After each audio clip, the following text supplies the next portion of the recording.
Okay. So, all right.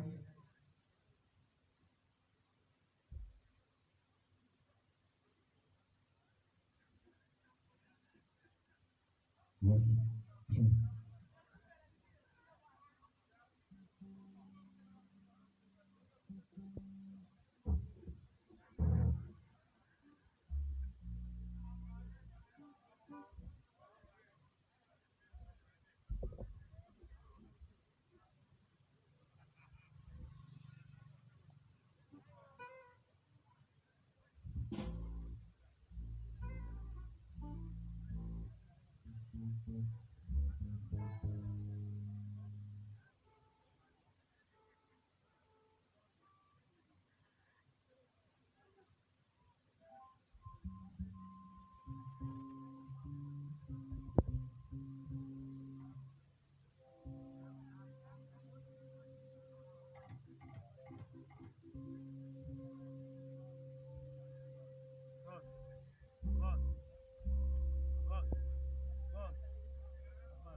All right.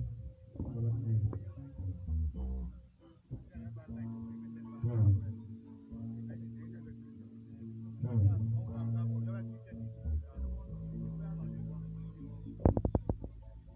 Right.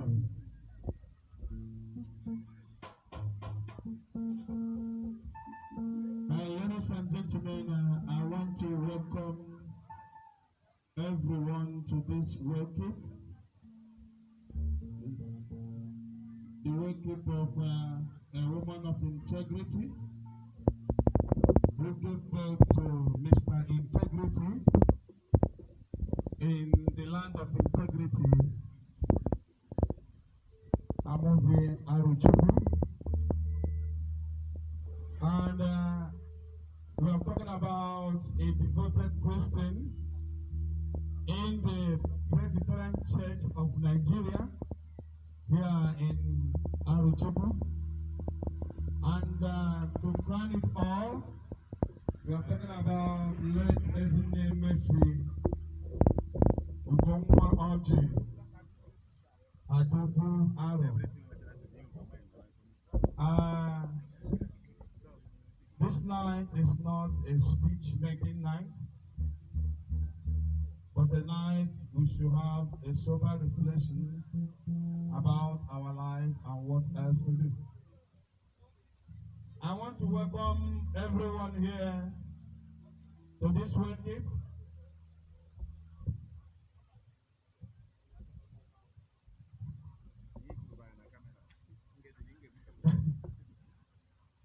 I have seen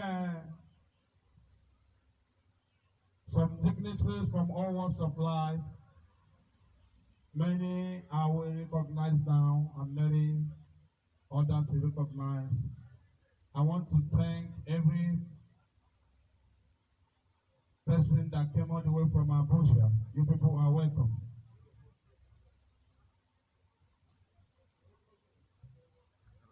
You people are welcome. Thank you we thank God for joining messages. You are welcome. This night we have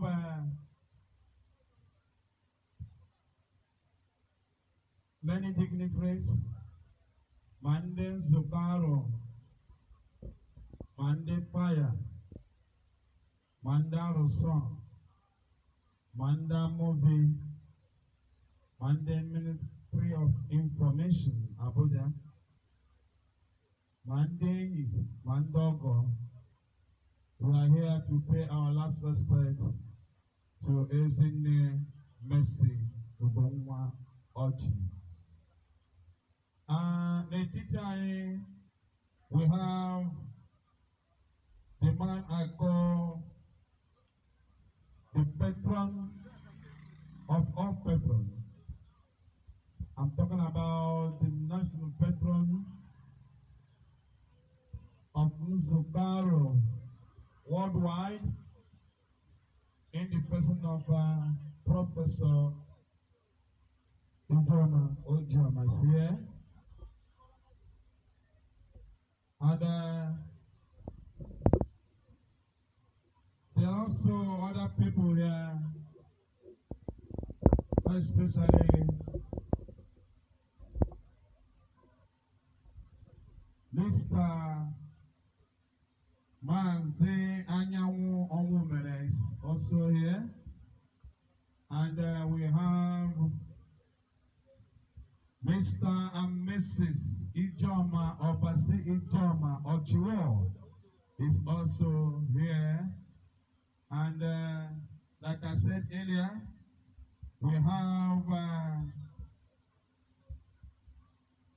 Mr. and Mrs. I'm talking about Mazi Jesse Imo Ikembaro is also here. And we have in our midst Dr. Zubi Kokoro. Dr. Zubi Kokoro is also around. And we have a representative from the state government. I'm talking about the representative of the governor of Abia State, Dr. Victor Okoze Bazo. We have a commissioner in our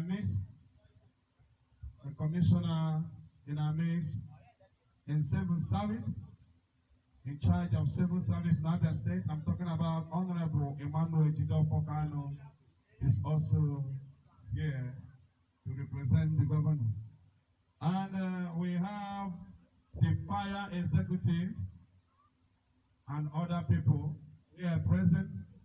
We also have the mayor of the mayors, the mayor of the Grave Garden, the only mayor who understands what mayorship is all about. The mayor of the Grave Garden is also here. We recognize you. Please, as we are running this program, we'll be entertaining other dignitaries.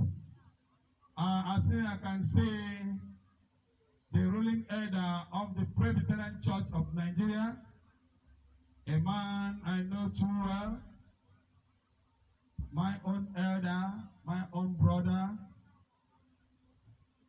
I'm talking about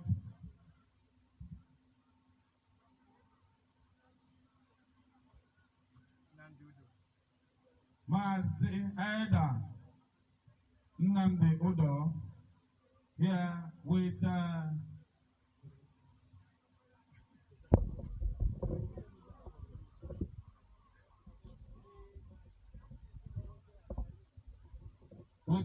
political strong word.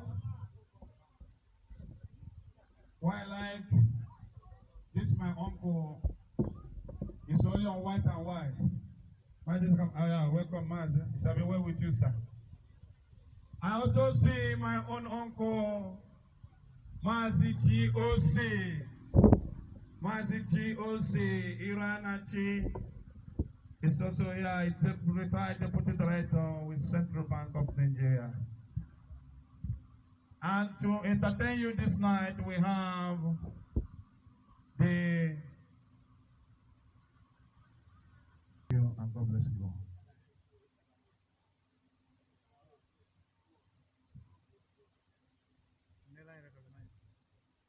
And you can also watch this event live on Facebook. You can also and direct.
Immediately it's 12 o'clock.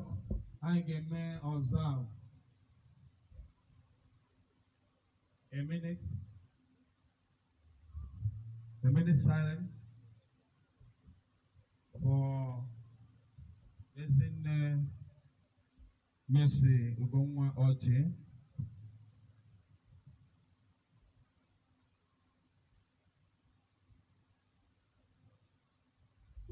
I may just say those one for us to be able to enjoy the wake keep and for us to stay longer in the wake keep. We are going to enter into the third segment, and during that third segment, the children of Mama Gapota here, one after the other. They will come up one after the other. They are Bara Mama Egu. So, Engineer Ngozi Stella, and I will come first. Then Barrister Nelson Ojo Okoronkwo, Mr. Integrity, we follow. And after that, Mrs. Josephine Udago will join. Mr. Amaka Ugoma will join. That is how we are going to do it.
Thank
you.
Onye mma mere onwe ya.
Ladies and gentlemen, thank you once again for being part of this worship.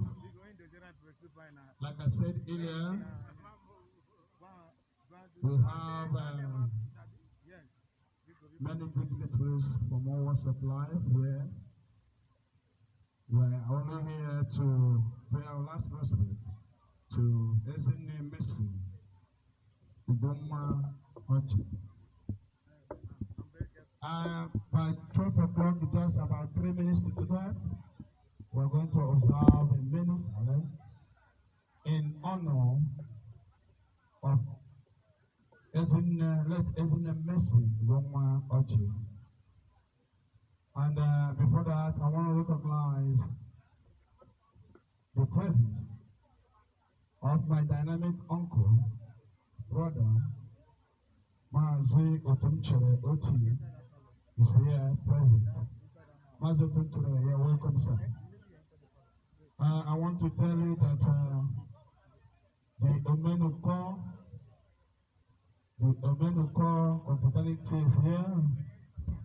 And when I'm talking about Omenuko, we have a team here live. I can see Mazi Joyce Emakalam and Mazi Panasio Koro is also there. Mazi Sonny Iromancho, I can cite him, he's there present now. And not forgotten Mazi Antonio Koro is also there. Mazi Emmanuel Ebugu is also among the entourage of the Omenuko that was coming.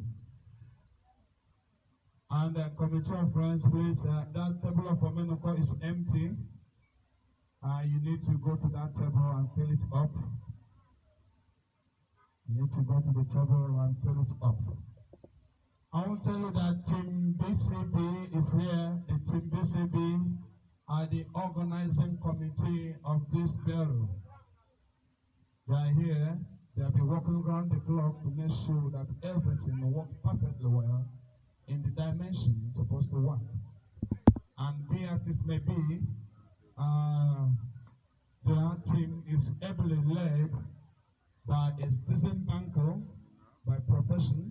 I'm talking about the immediate Deputy Director, CBN, Maji GOC Uranechi, is leading that team. And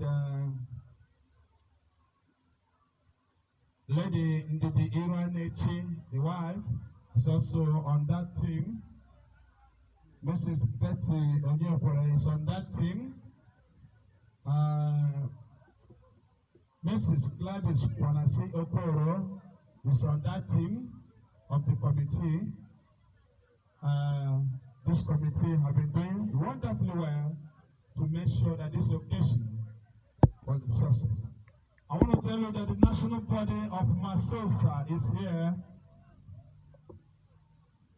The national body of Masosa is here because of the love they have for Barrister Messi Ochi Okoronkwo. They flew in all the way from Abuja to make sure they represent the association where Barrister Messi is part of the association. I'm talking about Maris Lesser Old Student Association is here, the national body is here. Yeah. I want to tell you that Mazi Kingsley Okoro Kano Kimmo is also in our midst. As I can cite him now, exchanging pleasantries with other people, with Masosa, and he's a lovely gentleman to the core. Some of us who live in Lagos can attest to that. And tonight is here to make sure with the committee that everything will go perfectly well. Please, if you look at your watch, it's already 12. It's already 12 o'clock. Can everyone stand on his or her feet? Let's observe a minute silence. Because onye wala gusoro n'okwu ya, already to 85 years. Corona program already to before 85. Narado. Already to 85.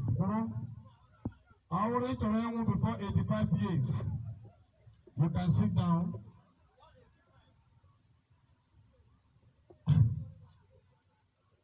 Okay. I'm done. I told you.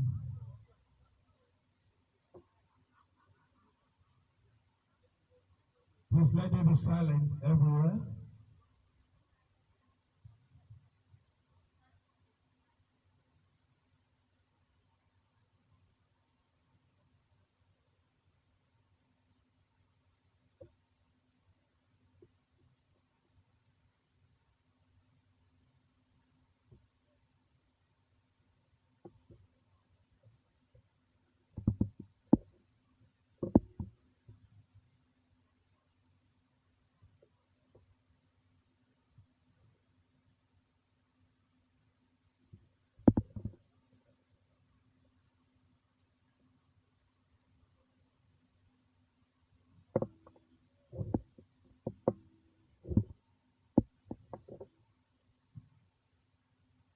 And the soul of late Ezinne Mercy Ugonwa Oji rest in perfect peace.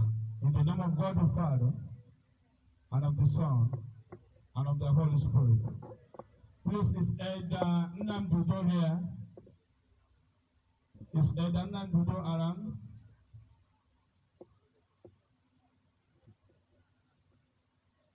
Is there another elder or deacon in the church? Somebody should pray. Onye tere mmanụ n'ọnga, elder, deacon, or reverend.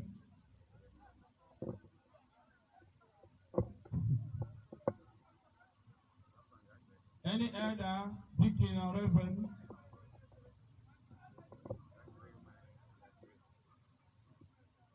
Please, I know we have a deacon here. A deacon of the Christ Embassy Church, an international deacon by all standards, a deacon of all the deacons, a man I know too well, a man that has distinguished himself in the vineyard of God. I'm talking about the who does it. Mazi, please start prayer.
Beyond all beyond measure, to live above any fire, to live in glory, and to reverence you in all things.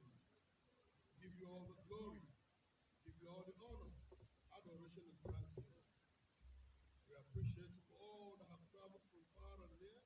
We commit them all into your hands, and those who are yet to arrive, and all that will travel thereafter, we commit them into your lovely hands. That we will continue to rejoice in your presence. For in your presence there's fullness of joy, at the right hand there are praise forevermore. Thank you, for you are our Father. You have blessed us graciously, awesomely in all things. In Jesus' name we have prayed. Amen. Please. Have you seen why I said it's an international meeting? Now look at how we are going to move in our arithmetic progression. We are going to move from the region of lower concentration to the region of higher concentration, but not through a semi-permeable membrane. And what I mean by that is immediately I drop this microphone now.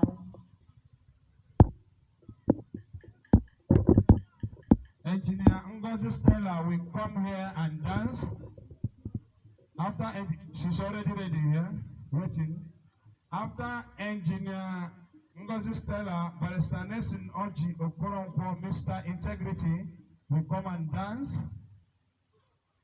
After the dance by Barrister Nelson, Mrs. Josephine Udogo Ikejiako will come here and do the own dancing.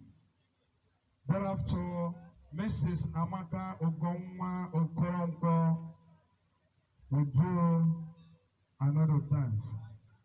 And I want to grab the intelligence that because of the nature of program in Aro today, the Federated Aro Youth will play for Engineer Ngozi Stella, because I can see they are already warming up to, ready.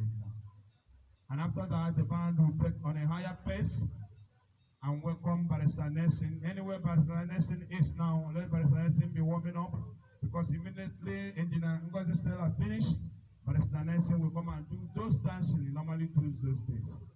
And on behalf of the Committee of Friends, ably led by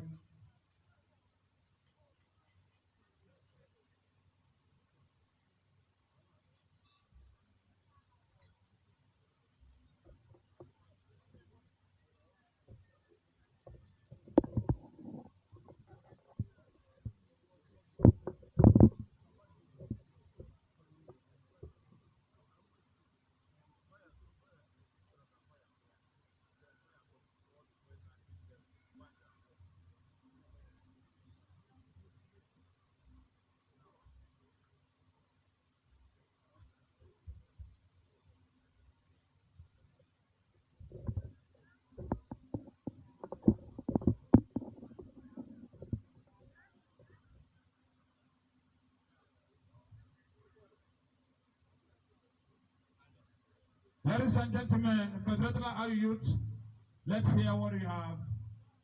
No, this is my play. I can't give out this. It is not possible. It's impossible. This is not Mbumbuaba, this is Amobi. It is not possible. Play, we hear what you're playing. Fire, if you're ready, Abunelungu is not possible. If you're ready, play. Engineer Mrs. Ngozi Stella is ready. Thank you.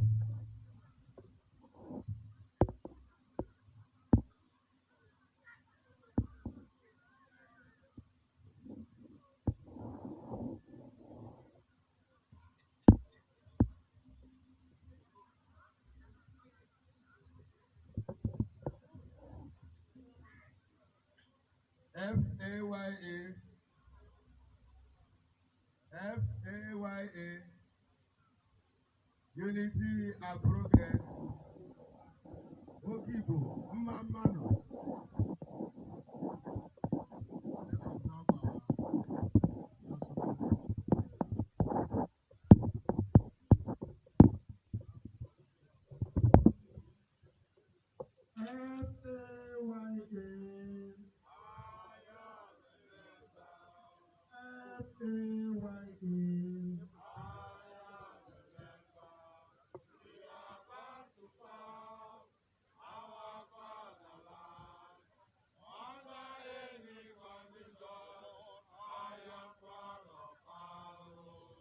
FAYA. Unity and Progress. To Aro, Mamaro.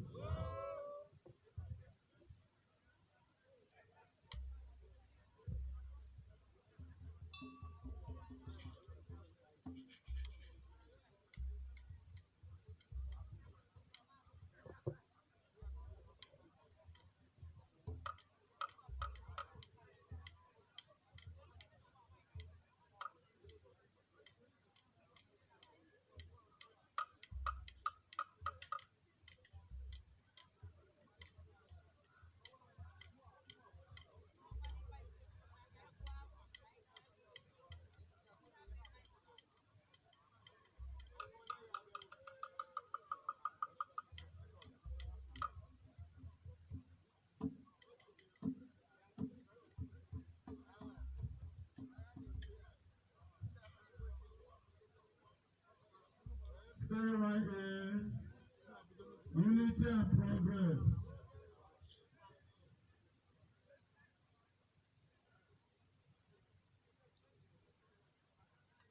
Okwu onye nwe anyị kwuru n'obe, okwu ahụ sịrị n'eme, anyị ga-ejesi ekele, ejesi ekele, jesi ekele n'ama ndị bụ ndị.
friend join her. Our Ebo commissioner is still doing the doing.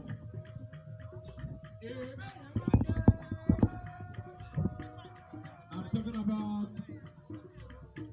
Honorable Emmanuel Ejidor Fokano.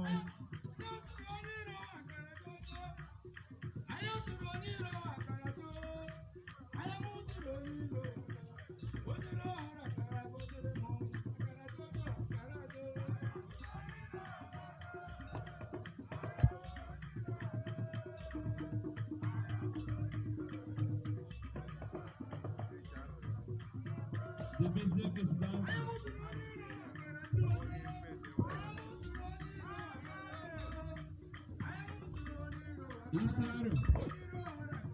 Isaru, I don't understand you.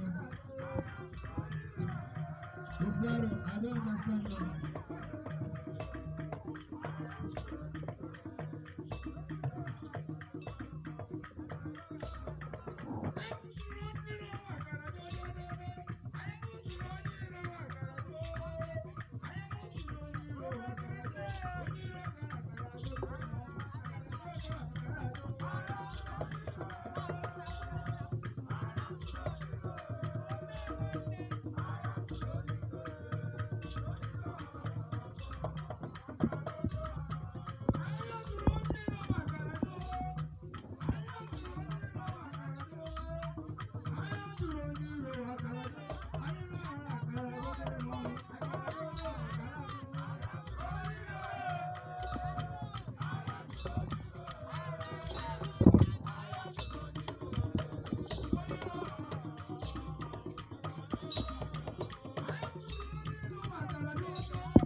Mambo Malawana, Mambo Malawana, Mambo Malawana, Mambo Malawana, Malawana Kasike.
was still waiting for him. On the way?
Thank you. Special request from Pastor Nelson. He asked me to let the band know that he needs old school music. So we're going to tell a story now.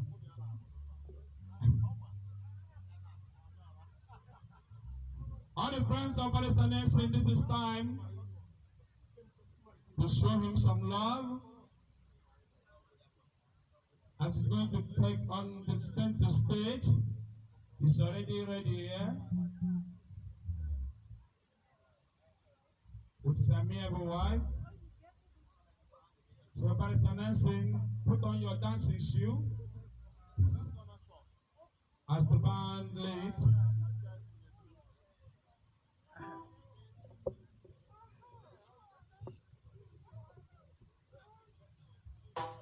Please, can somebody hand him over the picture, please?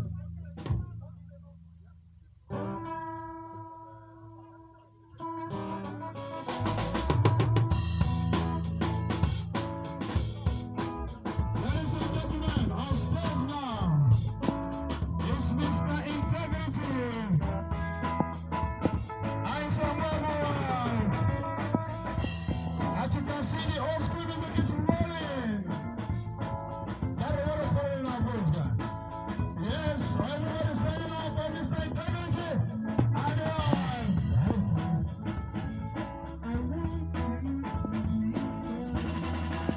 Let's show you some love.